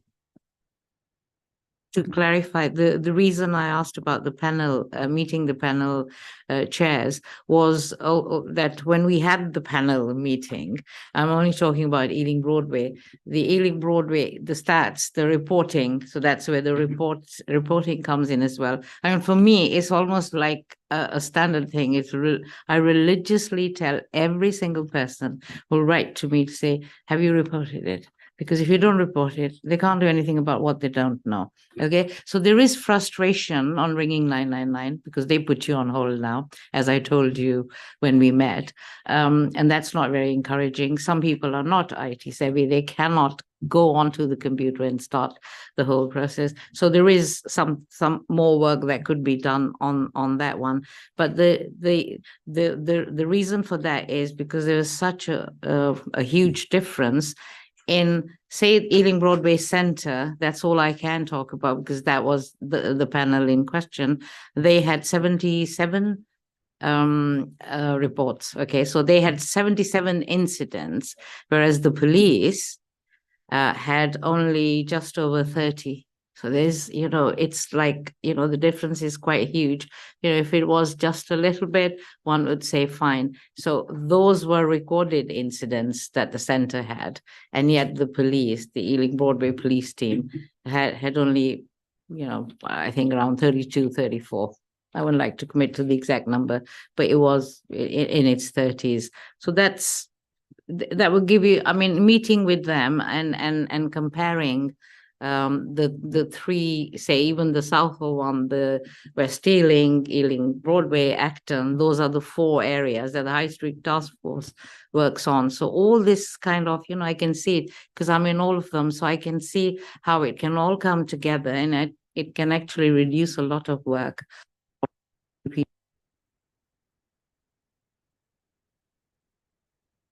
You might have the answer. Thanks. Chair, if I may, yeah, no, we've heard it before. Neither. All the way around. Okay, yeah, we've heard it before. I always advocate reporting incidents and will continue to do so. I think Lee Ballard bangs the drum every time he goes to a meeting. I know he does, which is right, because even if it doesn't become an incident that ends up being investigated because there isn't any tangible evidence at that particular point, notwithstanding we've had that good conversation tonight, we've got to know, and it just helps with the pattern analysis and the richness of the partnership going forward. Whilst we had a really good interaction when you came out and did the field work, I do feel as though I think there is a need for coming out and seeing some of the control rooms and getting a real flavour for what that looks like in terms of call volume demand, the professionalism, the care that the operators, whether they be police officers or police staff, give, and then going another level. If I can do this as well, mindful that at the moment we're incredibly busy with our strategic operations room, coming in, seeing what it looks like policing a Pan London event, and I don't want to overpromise, but I think we'll start with maybe the control room, and then you can see how they manage incidents in the pods and what that looks like, and then I can take you through that journey. I think that would be a really good thing for the Scrutiny Committee to see again. Thank you, Councillor Crawford. That's the last question, then we'll go. Thank you. So just in relation to the previous item, I think the previous question from Councillor Kumar, I think Councillor Kumar does herself a disservice by saying she can only speak with authority about Ealing Broadway. She preceded me in my former ward, and my residents in my former ward and her former ward, and my constituents still speak very highly of Councillor Kumar's work in setting up that Acton Central policing model, which I've referenced previously. It's almost as if Paul has been reading my mind, and perhaps we'll find out why later on. But I did want to speak about the victim focus desk here. Because and it relates to Councillor Summers' earlier question regarding how we deal and how we communicate with victims of crime, whether that's serious crime, whether that's petty crime, and what the commitment is. I know what the commitment is, but we now have across London £3 million of the Mayor of London's money, and I know so the victim. The line receives an average of 26,000 calls a month, and since March has handled over 180,000 calls. And notwithstanding the comments I made previously about how exemplary the policing service is when we are able to get some, because we know what the problem is here, it's resourcing.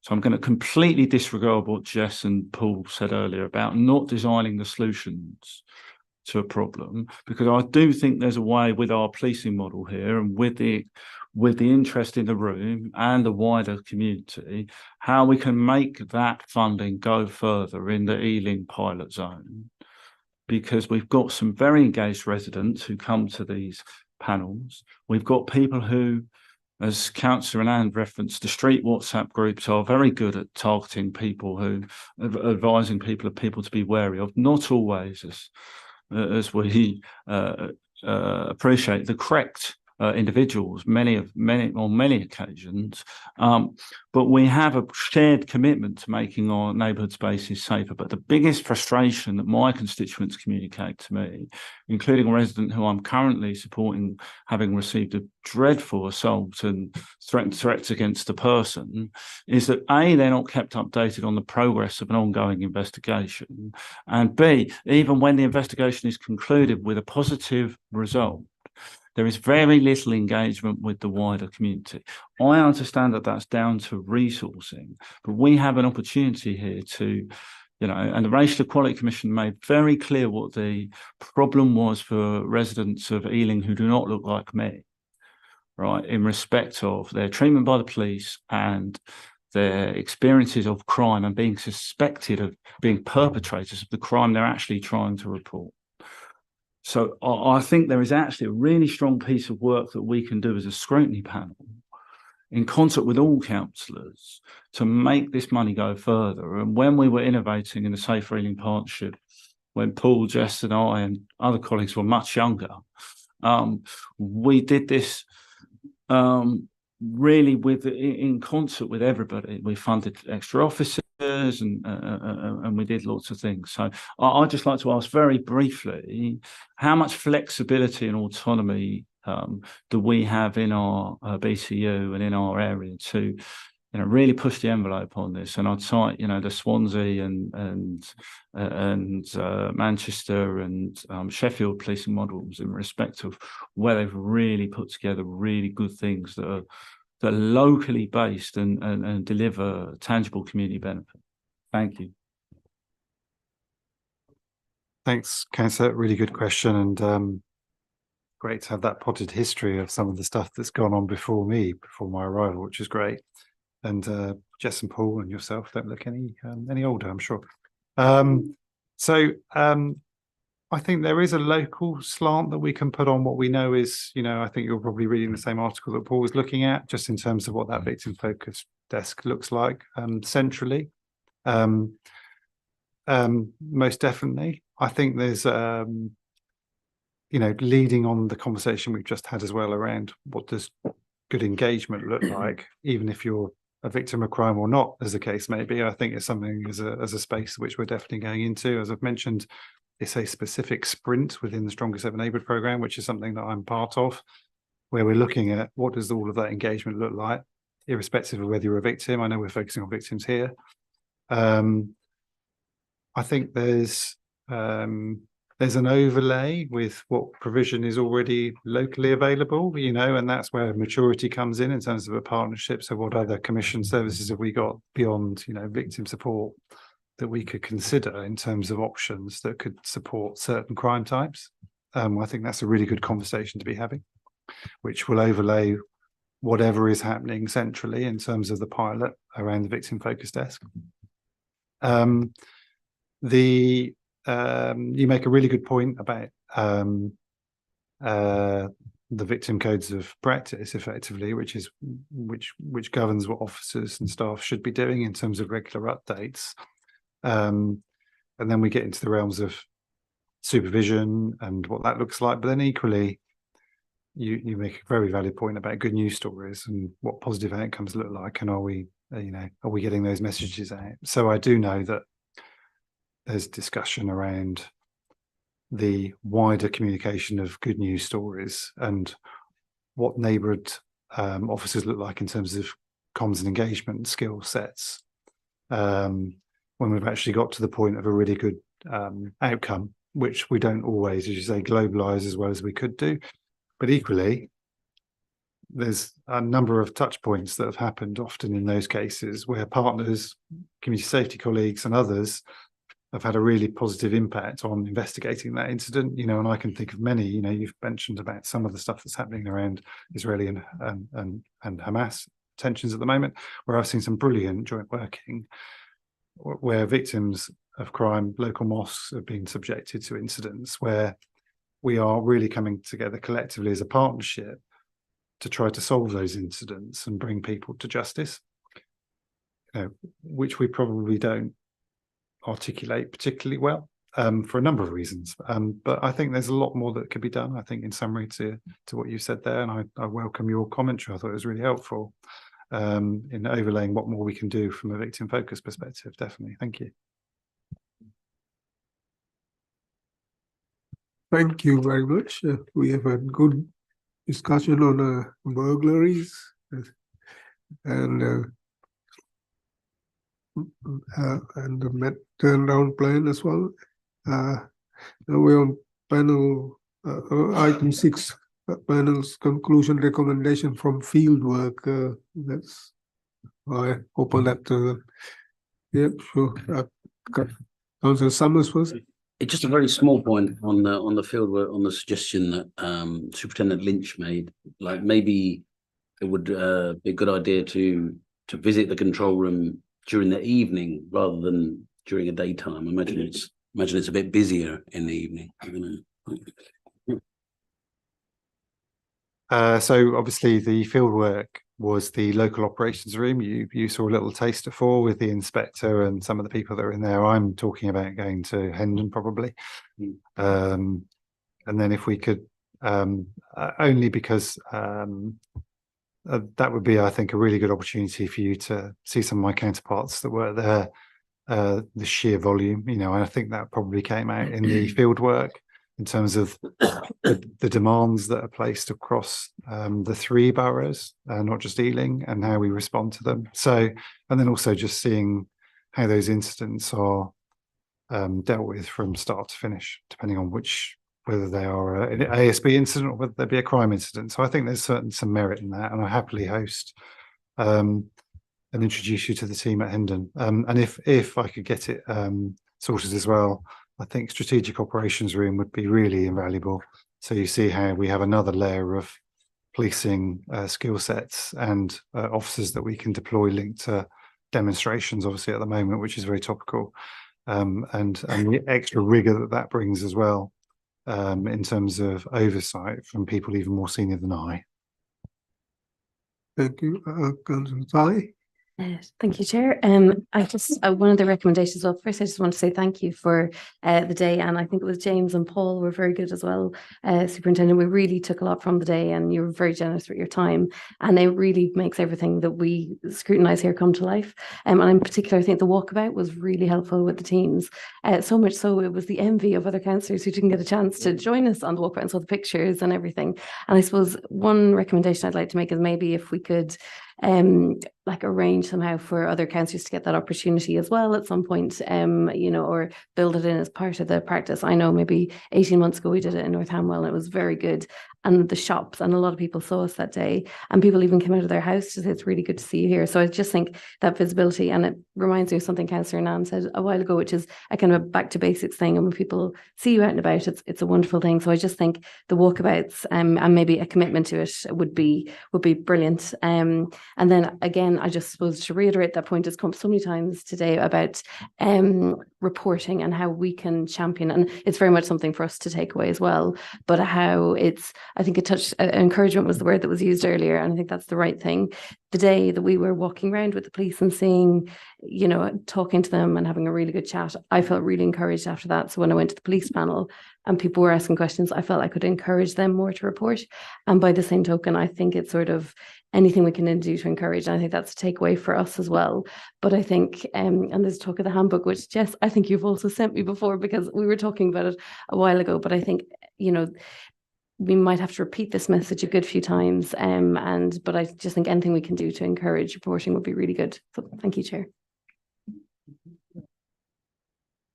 I can't repeat how well Councillor Ty has said everything. I echo everything she has said. And I think primarily the presence, the residents, when they see the presence of police actually on the streets, it really does help. And I think it was a very useful day. It was, and I thank you all for the time and showing us all around. So it was really a good experience. Thank you. Yeah, I think you mentioned the Ealing Safer Neighborhood board meeting that we attended. I think it would, I mean, you know, if we were silent throughout the meeting, it would have helped, because I was just like itching to sort of say 2 or 3 things, but couldn't, because I think no. No, so I just wanted to jump in because it was slightly frustrating. But anyway, but having said that, the week before I'd been to the panel meeting as well. So both things were, and then being on the High Street Task Force, so I may not be the best person to actually make all the recommendations and comments, but it all ties in. So once that's tied in, it's left me a little bit sort of undecisive on what actually to put forward as that. But I think getting together and having those meetings and connecting with everybody, you'll actually get the whole picture, and you know, it'll just sort of everything will come together as one, because this was coming in different short blips, but it was all the same thing at the end of the day. So I think, you know, maybe closer coordination, even if it's doesn't involve too much of lengthy conversations, you'll get the gist of it. Even minutes from meetings, actually, if they're put together, you'll see that they're actually quite similar topics and different views. So and you know, you can't please everybody all the time, and you know, I think that you do a great job. As I've said before, I think that, you know, certainly in the area that I represent, there are problems and there are always challenges, and the walkabout was amazing because actually we did a lot of work that afternoon. It was a whole day. We moved on. I mean, the officers were, you know, the approach, again, that's the focus desk thing. I mean, if you've got the right approach, they managed to move somebody who's been, you know, sleeping rough and you know, engaging in drug activities and drinking and all that. That person hasn't been there since we did that walkabout.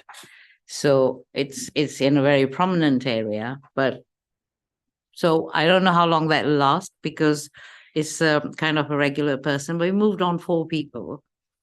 And I have not seen them since. So So it was productive, but I think again, more police presence, more walkabouts. I mean, you know, the police are doing these surgeries, the violence one. There was a hate crime stall done on the Mount at Acton that I actually went to. That was through the West London Equality Centre.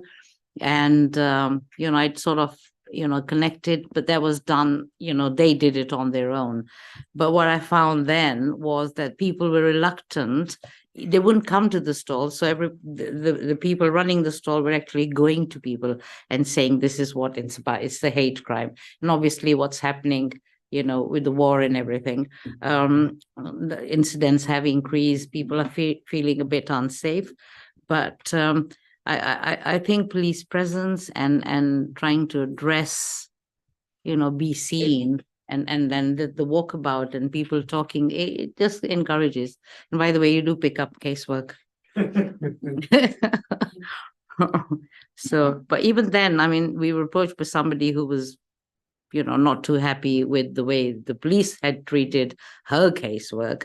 Happened to be a constituent, but it was handled really well. You know, there was about 4 police officers there, but and I'm not saying that I was trying to hide behind them, but she recognized me. But I wasn't dealing with her casework. However, it's actually, that's one thing again. You know, thank you for to that team for you know, somewhat resolving that issue in a good way. Chair, if I may, councillors, thank you so much. It's invaluable feedback, and I'm glad that you found the day. And it was a small snapshot. I tried to squeeze in as much as I possibly could in a short period of time that you were with us. I think that the takeaway for me, definitely, I really like, you know, the walkabout concept, whether it be ward panel chair, whether it be elected lead, whoever, coming out with their local ward officers. And what you get to see is actually you've got some really caring and compassionate officers that work within my teams, and some really capable officers as well. And they're really good. And some of them are very young, but they're brilliant. And then you've got the Matts of this world, who's a sergeant who's been around the block a bit. And, you know, there's a really good bunch of supervisors that I've got at my disposal, which obviously with the councillor session we've had recently was to do just that, to make sure that we've got that continued dialogue going on in terms of joint patrols and opportunities. So I'm a big advocate for that. At the moment, we've paused our ride-along scheme, which is a bit frustrating within the Met Police, but that's a bit more of a corporate stance at the moment. But again, I think that's another opportunity to come out and see what we do. No, I'm really grateful, and thank you for engaging. And there was lots of really good questions. But what you only saw really was probably a snapshot of some of the policing teams. You know, there's a lot more that is there behind the scenes. We didn't really start to discuss some of the public protection teams, some of the great work they're doing to protect vulnerable females in the domestic abuse setting. We didn't look at some of the teams that are dealing with sexual offences. We didn't look at probably some of the proactive operations that are happening around some of the major crime types, like burglary, for example, with our local investigation team. So there's a lot more still to reveal. So, you know, and I suppose the neighbourhood teams, and that funnel for you to access some of those other teams as well. So, but yeah, it'll be my pleasure if I could host you again, so you can come out to Hendon and see what it looks like from the control room side. And there'll be plenty of questions answered there, hopefully. And then you get to see the volume again, as we've talked about in terms of the demands. And we know that the Met's seen a significant increase in call volume. I think I referenced 25% from recalling the minutes, which is a big volume. And West area is one of the largest in terms of call contributors across the Met, because it's one of the biggest, 1 million residents across the 3 boroughs. Thank you, Councillor Crawford. So just in terms of potential recommendations, I mean, I think how Superintendent Lynch has finished there is essentially written a future work programme for this panel in terms of unexplored areas that might be offer themselves as future opportunities for scrutiny. I think that'd be really useful in terms of firming up some of those ideas. I just wanted to return to something we discussed in the last meeting about how the policing partnership and we can work effectively together. We talked a lot about the individual safe and neighbourhood teams this evening, the ward panels, the very localised versions of policing, and it occurs to me that we are still beginning, well, not beginning, we are coming closer towards rolling out the council's town forum concept.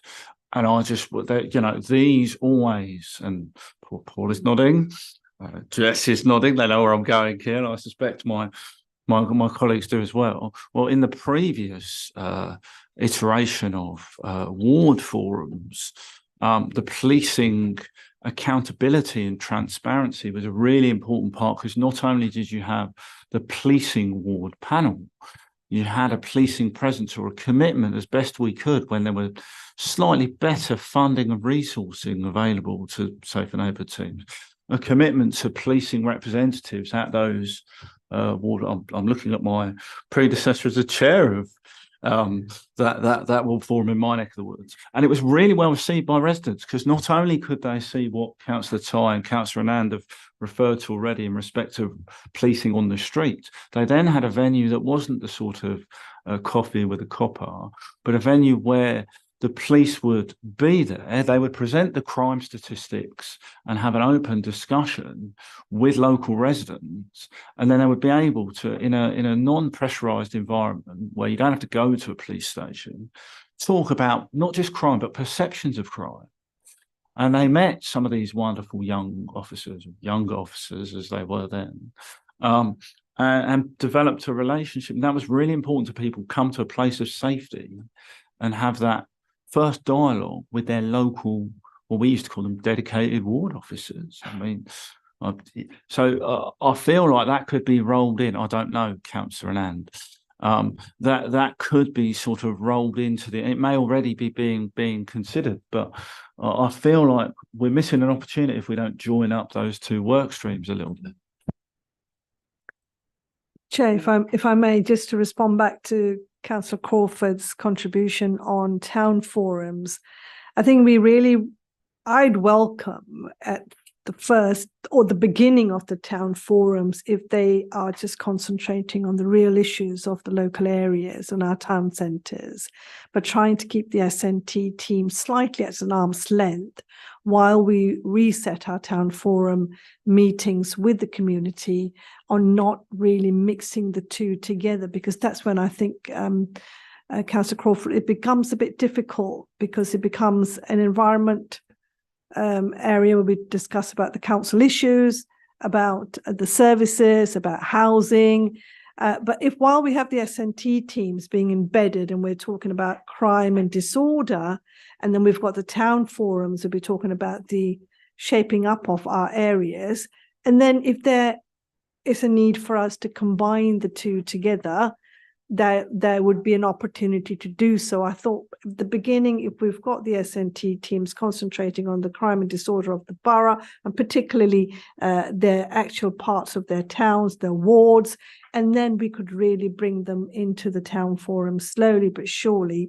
But at the present, I would like to suggest that we work at arm's length for a little while. But I'm very sure that during the town forum meetings, issues will come up relating to crime and disorder, but then we could refer them back to the SNT teams at some point, but then amalgamate them as we go along, as both those two separate sort of panels embed themselves into the ground, and then we could amalgamate them together at some point. I appreciate that it's an evolutionary approach that Councillor Anand wants to introduce, but I would simply say, if we're focusing on the real local issues of the towns, there is no more important issue for local residents of Acton, of Ealing, of Southall, of Hanwell, of Perivale than crime, right?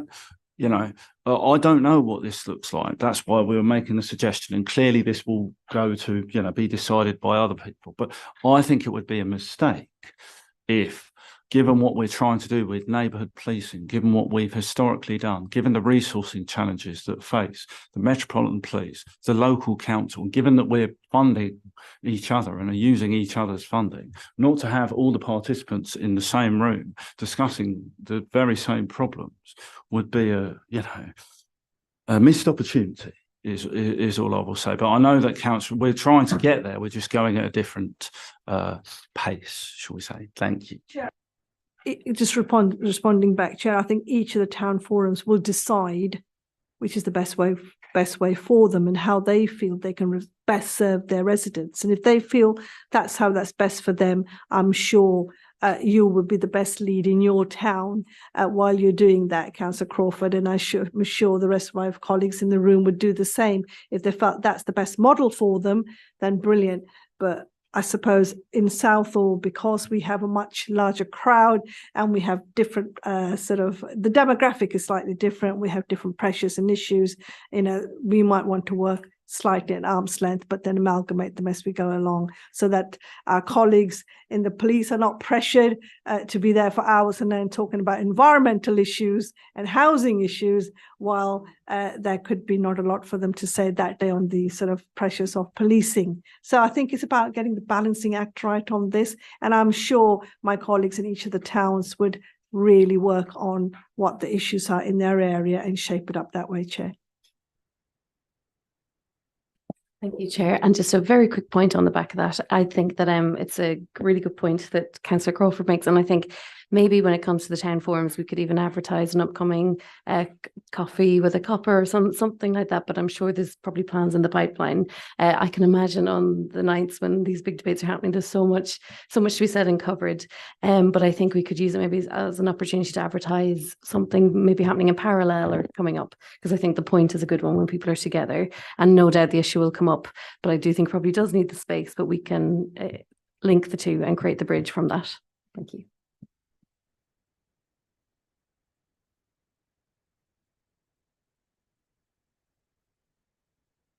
There was a point on the councillors and police officers dialogue, on back of what you're saying. In fact, that was discussed at the last meeting, and that was something that was good dialogue and communication between councillors and police officers essential to overcome some of the criminal challenges in their wards. So, I think if that was put together, then it could be a separate thing. Then you'd own the the issues and have them addressed directly. So I think that's something that could be looked at. It's in the minutes section. I think Councillor Kimmott's Superintendent Leach has already addressed his desire to increase that relationship. And I would just say, I have an excellent relationship. I'm not in control of policing operations in North Acton, and thank goodness for that. Sergeant Buckland is in charge. I'm very pleased with the level of dialogue we have, and it's more about making sure that we replicate that fine exemplary community policing right across Ealing. But I take Councillor Ann's point, and I would never tell Southall from Acton what Southall should do. And Councillor Ann knows that. Thank you. Yeah, thank you. Sean, want to add anything? Yeah, no, thanks it was interesting to let that conversation play out about town centres, only because, the good book that is the New Met for London, whilst I talk about scale, pace, speed, everyone will be checking off the commitments that were in there, which I obviously have in a spreadsheet to make sure I don't miss any, as you'd expect. It's evolving, it's a 2-year plan, and within that plan, it's a bit iterative and it is agile and it is changing. And what my team looks like and how we interoperate with the council is changing. And I know that there are plans, obviously, in terms of what that neighbourhood uplift looks like for year 1 and year 3. So, so the dynamic of my team will change, which I think gives other opportunities. So great to hear that there's a plan around the kind of town centre element. And when I was a neighbourhood inspector many years ago down in Kilburn, I used to go to those forums myself. So, and I think what I would say there is what the approach that we're taking now is more of a borough-based approach, which is why you see more of me. And that's how we are, I suppose, deconflicting in the neighbourhood strand of the strands that you've seen to be borough focused, whereas my other counterparts are BCU focused. So I think there are opportunities there, and I think that will just evolve as you kind of referenced in terms of what that representation looks like at those meetings. and we can work with you, Chair, and obviously other elected leads around the table as to what that should look like across those 7 locations with Councillor and of course. Thanks. Yes, Paul, want to add anything?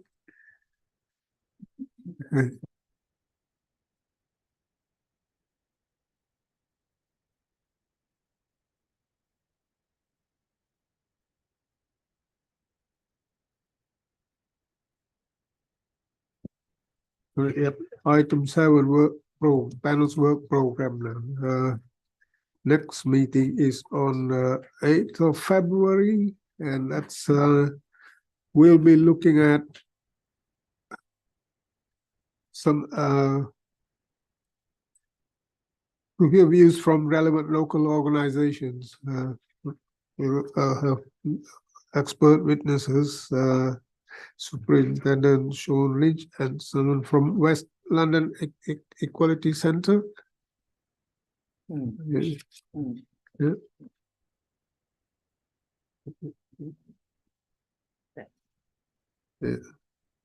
Yeah. And yeah, and there's Miss Miriam Tarabi as well, a young Norfolk resident coming in.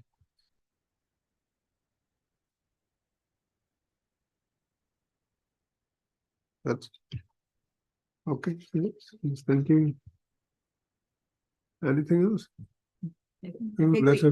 We are requesting a stop and search because that day was a long day and we couldn't actually a stop and search field day, or one that would be actually, because that's a key area that's come up and that's always comes up in every conversation. And that is something that we actually need to understand a lot better. So even if it's a brief one, that would be good. I think we're supposed to do that through our safer communities, through Jess and Paul. But I'll put it out now because I don't think it's been done yet. So yeah. Councillor Crawford? Just your reference to the participation at the 8th of February meeting, the minutes contain a reference to the minutes of this meeting contain a reference to potential co-option arrangements, and a resident, a constituent who'd contacted me from East Acton. I know she tried to email, because I checked her this afternoon, Harjeet and yourself, Councillor Padder, but it appears that she was using an incorrect email address or had misspelt your surname, Councillor Padder, so it didn't get to you. So just for clarity, I'm speaking about in the minutes on page. Where are we? I can't find it now. Forgive me, but yes. So I'm going to email both of you after. There may be an opportunity for her to give some feedback on the work she's done through the AIG. She is a member. I think you know the lady of whom I'm referring to, but it would just be useful to capture some of her feedback, because she's worked quite closely already with some of Superintendent Lynch's colleagues. And it might be useful. So I'll revisit that and make sure that she's properly in touch with you, Chair, with the Vice Chair, and with Harjeet, to see if we can fit her in at some point. Sure. Thank you.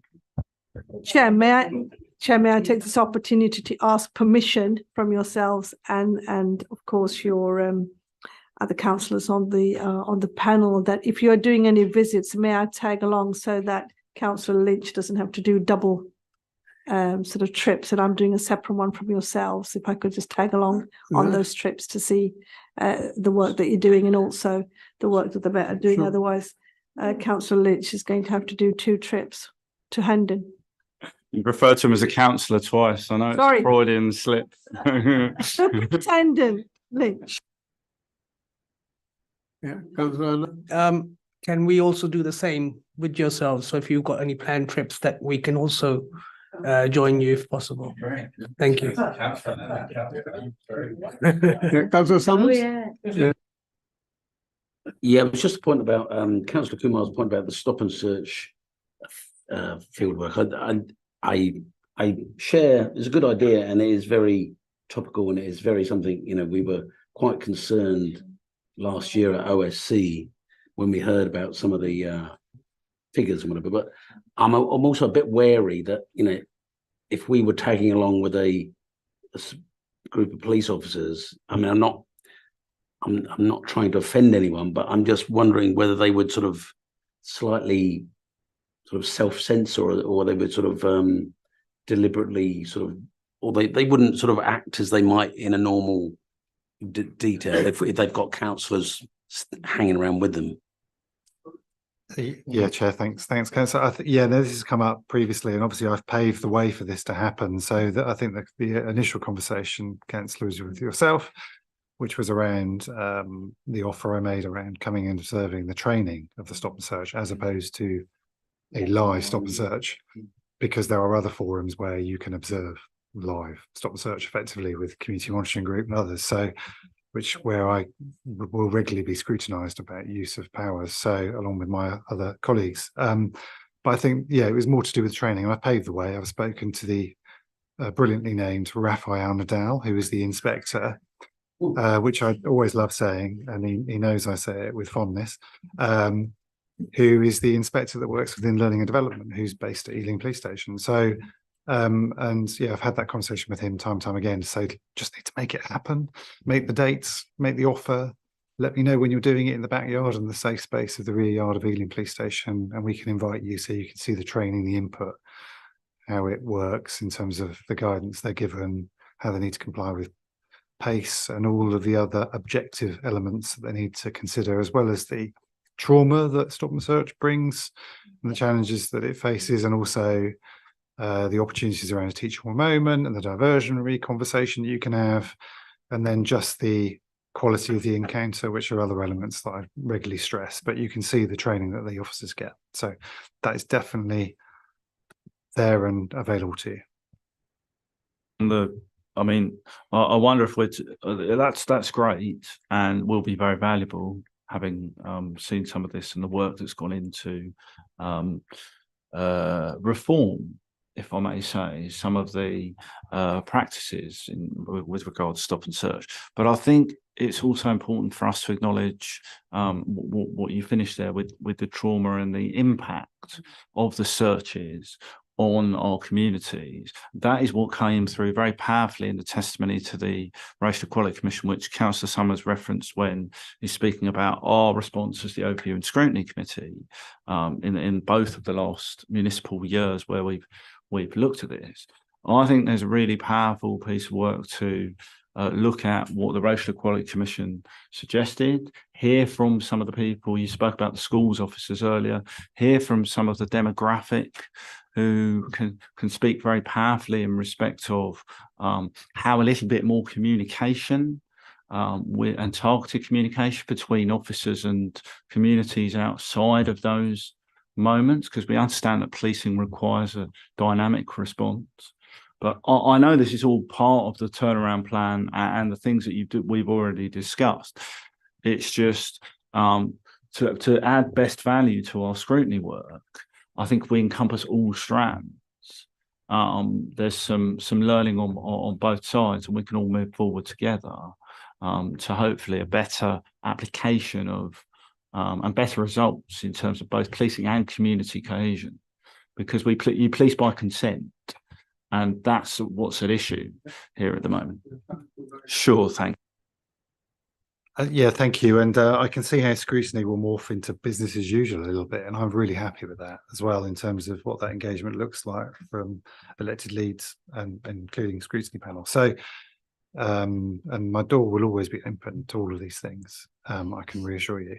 So yeah, so 3 bits on that. So obviously the stop and search, precision stop and search, the pilots which are out there. So the stop and search gold group, not gold group, that I go to centrally is a monthly meeting with Deputy Assistant Commissioner Adi Adelakin. So we are not a pilot site, but there are pilots which I'm watching with interest about what that looks like, and I'm in those forums and meetings, so I can see what that outcome looks like. The stop and search charter, I know that we've already discussed it was a little bit hurried in terms of the consultation phase, but I know the superintendent that's writing the first draft of the Stop and Search Charter, which I think is a really good piece of work, which will encompass some of the elements that we talked about in terms of what that interaction should look like, and also consent in terms of community consent about use of the power. And then there was another element as well, which we picked up on there, which I've completely forgotten. I've lost my train of thought, but I'm really open to those conversations and dialogue around Stop and Search, most definitely. Thank you. Thank you very much. That's it. Next meeting is on 8th of February. Yes, yes. Thank you. Thank you, Chair.